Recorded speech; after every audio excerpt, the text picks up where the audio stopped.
smooth, resting on polished tail fins, like another worldly bird poised for flight. A voice behind him said, "You aren't really going any place, you know. Why run?" It was a soft voice, a kindly voice, cultured, not rough and biting like Baker's voice. It came from directly behind Shander, and he felt his skin crawl.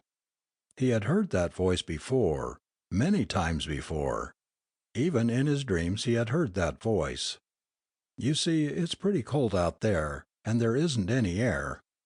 You're on the moon, Mr. Shandor." He whirled, his face twisted and white. And he stared at the small figure standing at the door, a stoop-shouldered man, white hair slightly untidy, crow's feet about his tired eyes. An old man, with eyes that carried a sparkle of youth and kindness, the eyes of David P. Ingersoll. Shandor stared for a long moment, shaking his head like a man seeing a phantom. When he found words, his voice was choked, the words retched out as if by force. "You're alive!" "Yes, I'm alive." Then Shander shook his head violently, turning to the window, and back to the small white haired man. "Then your death was just a fake." The old man nodded tiredly. "That's right, just a fake." Shander stumbled to a chair and sat down woodenly. "I don't get it," he said dully. "I just don't get it. The war, that I can see. I can see how you worked it, how you engineered it. But this," he gestured feebly at the window, at the black, impossible landscape outside. "This I can't see. They're bombing us to pieces. They're bombing out Washington, probably your home, your own family. Last night."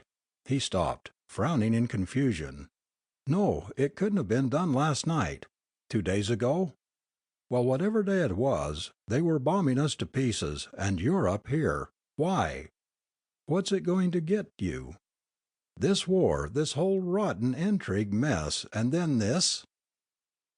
The old man walked across the room and stared for a moment at the silent ship outside. "I hope I can make you understand. We had to come here. We had no choice. We couldn't do what we wanted any other way than to come here, first, before anybody else." "But why here? They're building a rocket there in Arizona. They'll be up here in a few days, maybe a few weeks." "Approximately 48 hours," corrected Ingersoll quietly. "Within 48 hours the Arizona rocket will be here. If the Russian rocket doesn't get here first. It doesn't make sense. It won't do you any good to be here if the earth is blasted to bits. Why come here, and why bring me here, of all people? What do you want with me?" Ingersoll smiled and sat down opposite Shander. "Take it easy," he said gently. "You're here, you're safe, and you're going to get the whole story. I realize that this is a bit of a jolt, but you had to be jolted. With you I think the jolt will be very beneficial, since we want you with us. That's why we brought you here. We need your help, and we need it very badly. It's as simple as that." Shandor was on his feet, his eyes blazing. "No dice. This is your game, not mine. I don't want anything to do with it." "But you know the game." "I know plenty of the game. I followed the trail, right from the start. I know the whole rotten mess. The trail led me all the way around Robin Hood's barn, but it told me things, oh, it told me plenty. It told me about you, and this war. And now you want me to help you. What do you want me to do? Go down and tell the people it isn't really so bad being pounded to shreds? Should I tell them they aren't really being bombed? It's all in their minds. Shall I tell them this is a war to defend their freedoms? That it's a great crusade against the evil forces of the world? What kind of sap do you think I am?" He walked to the window, his whole body trembling with anger. "I followed this trail down to the end. I scraped my way down into the dirtiest, slimiest depths of the barrel, and I found you down there, and your rotten corporations, and your crowd of healers. And on the other side are 300 million people taking the lash end of the whip on Earth, helping to feed you, and you ask me to help you. Once upon a time, Ingersoll interrupted quietly, there was a fox. Chandler stopped and stared at him. And the fox got caught in a trap, a big bear trap with steel jaws that clamped down on him and held him fast by the leg. He wrenched and he pulled, but he couldn't break the trap open, no matter what he did. And the fox knew that the farmer would come along almost any time to open that bear trap, and the fox knew the farmer would kill him. He knew that if he didn't get out of that trap, he'd be finished, sure as sin. But he was a clever fox, and he found a way to get out of the bear trap. Ingersoll's voice was low, tense, in the still room. Do you know what he did? Chandler shook his head silently. It was a very simple solution, said Ingersoll. Drastic but simple. He gnawed off his leg. Another man had entered the room, a small, weasel-faced man with sallow cheeks and slick black hair. Ingersoll looked up with a smile, but Muriel waved him on and took a seat nearby. So he chewed off his leg, Chandler repeated dully. I don't get it. The world is a trap, said Ingersoll, watching Chandler with quiet eyes. A great big bear trap. It's been in that trap for decades, ever since the First World War. The world has come to a wall it can't climb, a trap it can't get out of, a vicious, painful, torturous trap, and the world has been struggling for 7 decades to get out. It hasn't succeeded, and the time is drawing rapidly nigh for the farmer to come. Something had to be done, and done fast, before it was too late. The fox had to chew off its leg, and I had to bring the world to the brink of a major war. Chandler shook his head, his mind buzzing. I don't see what you mean. We never had a chance for peace. We never had a chance to get our feet on the ground from one round to the next. No time to do anything worthwhile in the past 70 years. I don't see what you mean about a trap.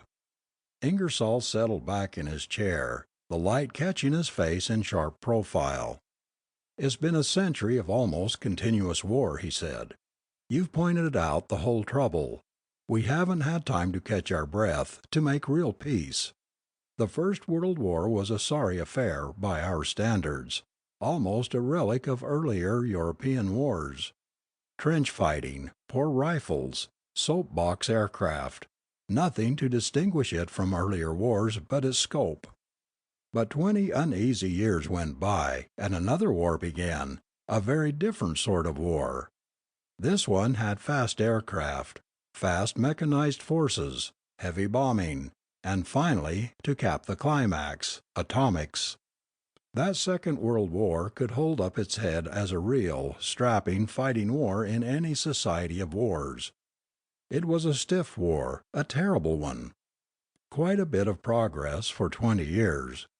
But essentially, it was a war of ideologies, just as the previous one had been. A war of intolerance, of unmixable ideas.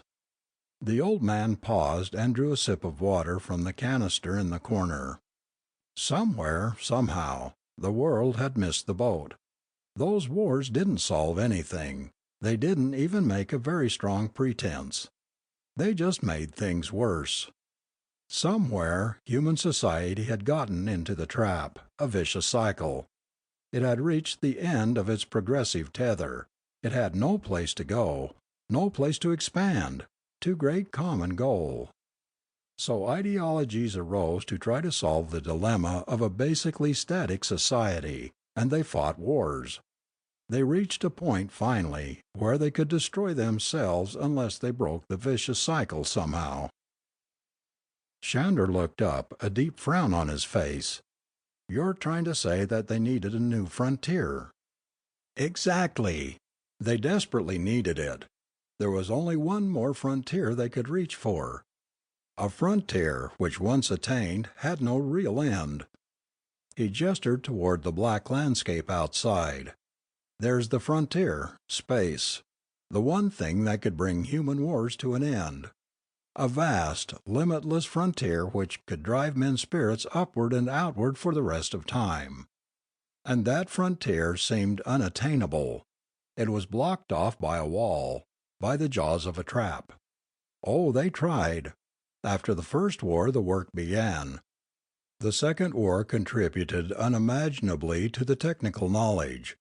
But after the second war, they could go no further. Because it cost money, it required a tremendous effort on the part of the people of a great nation to do it, and they couldn't see why they should spend the money to get to space. After all, they had to work up the atomics and new weapons for the next war. It was a trap, as strong and treacherous as any the people of the world had ever encountered. The answer, of course, was obvious. Each war brought a great surge of technological development to build better weapons, to fight bigger wars. Some developments led to extremely beneficial ends too. If it hadn't been for the Second War, a certain British biologist might still be piddling around his understaffed, underpaid laboratory, wishing he had more money, and wondering why it was that the dirty patch of mold on his petri dish seemed to keep bacteria from growing. But the Second War created a sudden, frantic, urgent demand for something, anything, that would stop infection, fast. And in no time penicillin was in mass production, saving untold thousands of lives. There was no question of money. Look at the Manhattan Project. How many millions went into that? It gave us atomic power for war and for peace. For peaceful purposes, the money would have never been spent. But if it was for the sake of war— Ingersoll smiled tiredly. Sounds insane, doesn't it? But look at the record. I looked at the record way back at the end of the war with China. Other men looked at the record too. We got together and talked. We knew that the military advantage of a rocket base on the moon could be a deciding factor in another major war. Military experts had recognized that fact back in the 1950s. Another war could give men the technological kick they needed to get them into space, possibly in time. If men got to space before they destroyed themselves, the trap would be broken, the frontier would be opened, and men could turn their energies away from destruction toward something infinitely greater and more important. With space on his hands, men could get along without wars. But if we waited for peacetime to go to space, we might never make it. It might be too late. It was a dreadful undertaking. I saw the wealth in the company I directed and controlled at the end of the Chinese War, and the idea grew strong. I saw that a huge industrial amalgamation could be undertaken and succeed. We had a weapon in our favor, the most dangerous weapon ever devised, 1,000 times more potent than atomics. Hitler used it with terrible success. Stalin used it. Harold Singh used it. Why couldn't Ingersoll use it? Propaganda, a terrible weapon. It could make people think the right way. It could make them think almost any way. It made them think of war, far from the end of the last war we started, with propaganda, with politics and money. The group grew stronger as our power became more clearly understood. Mariel handled propaganda through the newspapers and PIB and magazines, a very clever man, and Harry Dartmouth handled production. I handled the politics and diplomacy. We had but one aim in mind, to bring about a threat of major war that would drive men to space, to the moon, to a man-made satellite, somewhere or anywhere to break through the earth's gravity to get to space. And we aimed at a controlled war. We had the power to do it. We had the money and the plants. We just had to be certain it wasn't the ultimate war. It wasn't easy to make sure that atomic weapons weren't used this time, but they will not. Both nations are too much afraid, thanks to our propaganda program. They both leaped at a chance to make a face-saving agreement, and we hoped that the war would be held off until we got to the moon, and until the Arizona rocket project could get a ship launched for the moon. The wheels we had started just moved too fast,